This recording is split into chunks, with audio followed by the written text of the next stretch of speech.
So we've spent the last 5 months talking about the Chosen BTS for season 4. Obviously, there's a ton of stuff that we've talked about, many hours of footage, many hours of live streams that you can check out on our Patreon or go back and watch a bunch of our videos for kind of the highlights and the best parts there.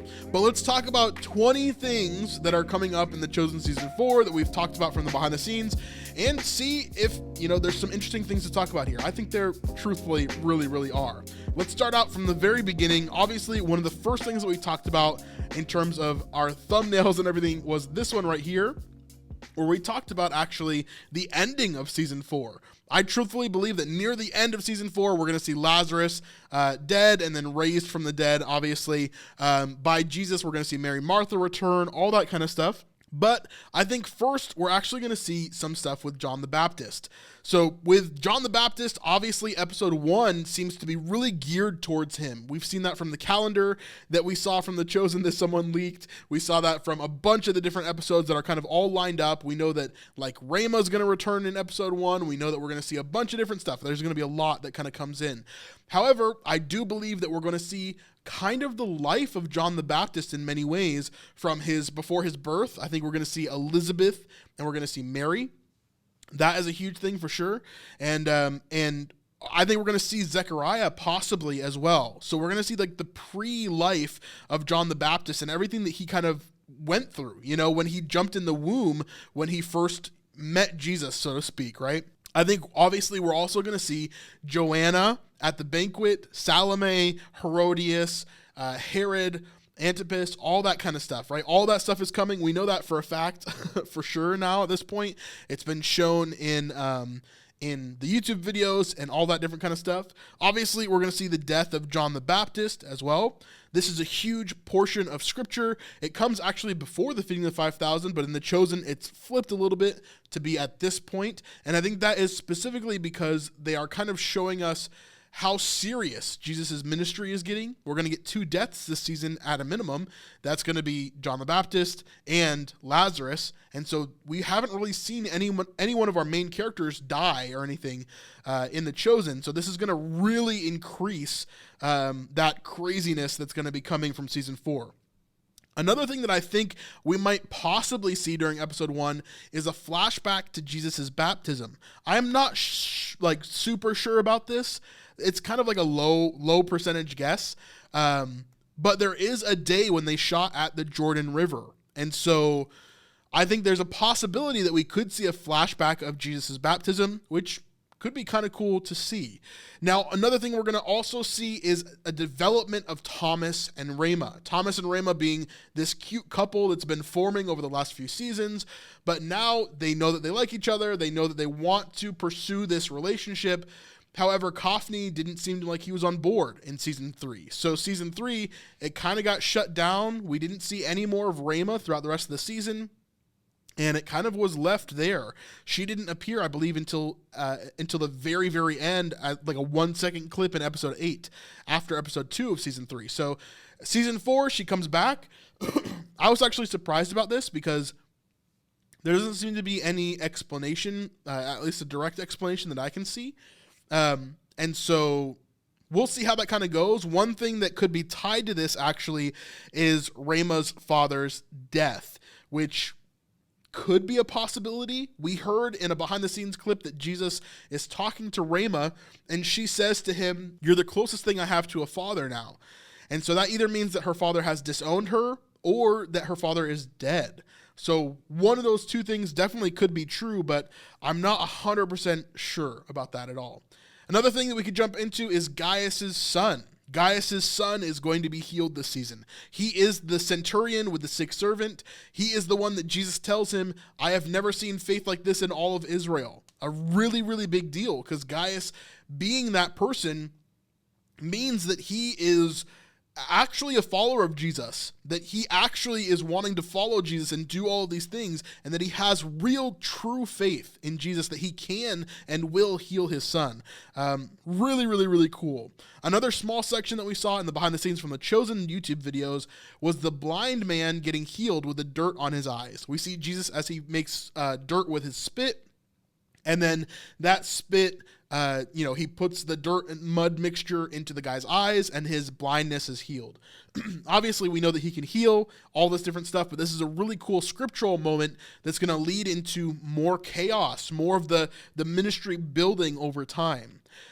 Another cool moment, as we kind of continue jumping through, like I said, there's 20 of these, and there's even more than that if you go back and watch a bunch of our videos. But Salome, the mother of James and John, I believe that Salome is actually going to ask Jesus so that for them to sit on the left and right of him in the kingdom of heaven.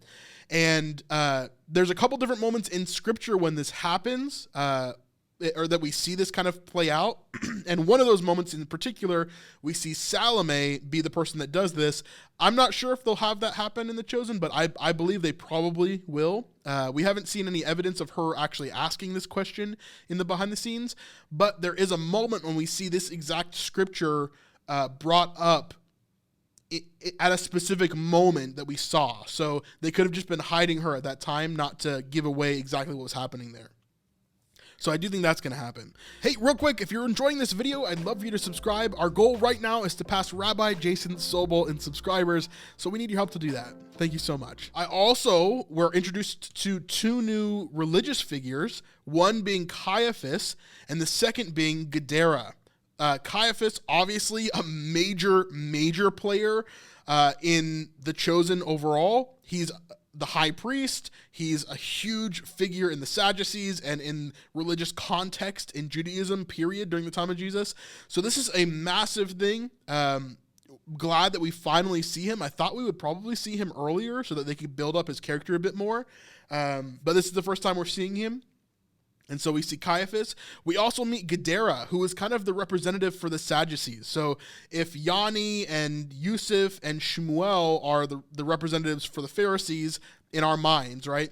Then Gadara is the representative for the Sadducees. He's going to kind of be this leader that is really against Jesus, really antagonistically, where previously we haven't really seen that too much. And so we're going to see more antagonism coming from that end of things. In line with all of that, we're also going to get the 7 woes to the Pharisees. Now, in the specific scene that the Chosen showed us, we saw Rabbi Akiva and Rabbi Josiah, who are 2 figures that are kind of, loosely around.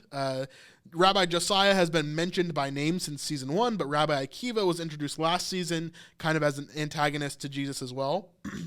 But in this scene specifically, Jesus is really going in on the Pharisees and letting them know exactly what they're doing wrong and why it is that they're in the situation that they're in. Telling them things like, you clean the outside of the cup, but you don't clean the inside. And so what you put into your body is contaminated. Like you're a blind judge, right? That's what he tells them. He tells them all these different things. It's really, really, really harsh. Another thing that we're going to see is Judas falling away. Now, he's not going to betray Jesus in this season. I don't believe that's going to happen until the season finale of season 5. However, he is going to betray him at some point. And so we need to begin to see some of that decline of Judas. We've seen evidence of that in the behind the scenes a couple of different times when we've seen him be kind of rude to the rest of the apostles. And you see him kind of hoarding the money bag a little bit too much. Now, I think we're going to see him begin to steal money this season. I think that we're also going to see him begin to do little tiny actions that bring him closer and closer to that betrayal moment. Not because he wants to hurt Jesus, but because he wants Jesus to be forced to be the Messiah that he thinks that he should be. And that's going to be a big thing in season 5, so I'm sure we'll talk about that a lot in the next few years. Now, along with this, Judas is also going to have this musical motif that we talked about previously. That musical motif will come every single time that Judas does a move basically towards the betrayal. And we're going to hear that a bunch. Okay, Peter's name change. So Simon Peter, obviously we're going to cut the Simon, just call him Peter from now on. That's going to happen at Caesarea Philippi, a huge thing that's going to happen here at the gates of hell. That's going to be really, really cool. That whole scene at Caesarea Philippi, the establishment of the church in a lot of ways. Going to be really, really awesome. I'm excited for that for sure. John chapter 10 is another one that we're going to see. This is like basically we've seen evidence that the entire chapter is going to be covered. There's a moment when they're celebrating Hanukkah during this. There's a moment when it looks like the apostles are stoned and Big James gets hurt.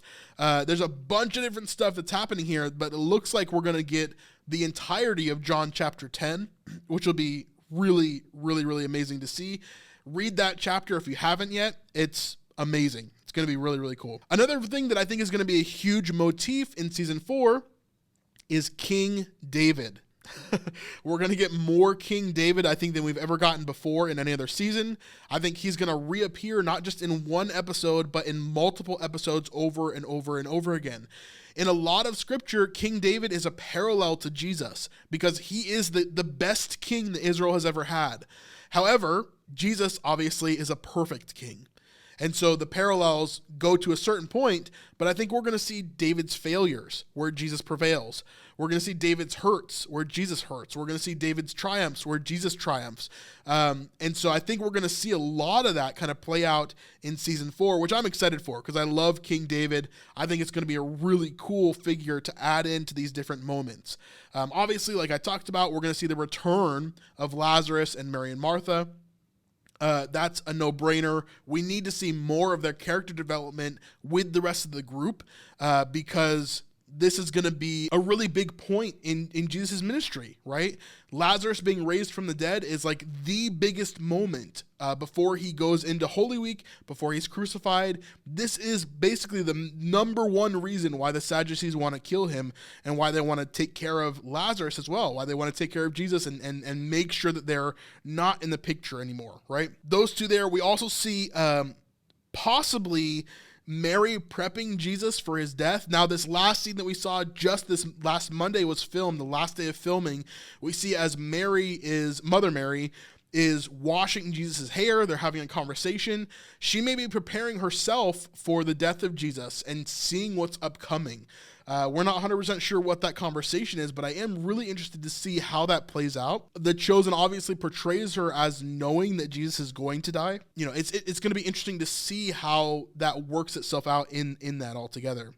Now, we also see a lot of Pharisee-Sadducee battles in this season. We're going to see at least one large moment where the Pharisees and Sadducees battle back and forth. The Pharisees and Sadducees are very different. The Pharisees believe in an afterlife. The Sadducees don't. The Sadducees don't believe in a lot of the spiritual side of things, and they only read the first 5 books of the Bible. So it's a very different understanding of Judaism. Even though they're both Jewish, even though they're both part of the same system, even though they're both in the Sanhedrin, they believe very differently, including the lack of resurrection, which I think is going to be a massive part of this season, and of course, season 6 or 7, whenever Jesus resurrects as well. But we're going to see a massive battle there too. Now, last but not least, and I hope I counted correctly that was 20, last but not least, I think we're also going to probably see something to do with the triumphal entry. Now, we've seen a lot of evidence of this from all the palm branches that were in the background, from the things that Dallas posts with a bunch of people carrying palm branches and different things like that. We've also seen a donkey and a colt in the behind the scenes. We've also seen scenes where Simon the Zealot and Matthew are tasked to go get a donkey, right? So there's a lot of things that kind of put into this evidence box for the triumphal entry. And I like I said previously, I said this months and months and months ago, I think most likely the season will end with the triumphal entry, and then it'll fade to black right as the triumphal entry begins, right? And then because season 5, we've been told, is Holy Week, so most likely it'll kind of go in that direction, if that makes sense. So I don't know. We'll see how it goes. There's a lot of stuff, going through this season. Let me know if you have any questions in the comments below. I'd love to answer any of those if I can. But there's a lot of stuff coming. This season is going to be packed, but it looks like it's going to be really, really, really, really good. So I hope the last 5 months of us researching the behind the scenes and looking at all this stuff was worth it. And I hope you guys enjoyed these 20 things. If you want to check out all the rest of our videos, please go back and check out any of our videos in our catalog, and you'll see all the stuff back there as well. If you like this small portion of our live stream, you can check out the whole entire live stream over on our Patreon at patreon.com/thesnipelife. This is by far the best way to help support us and to keep us doing amazing things in the future of these videos. There's a lot of stuff we have planned, so I want you to be a part of it. All right, we'll see you on the next one. Peace.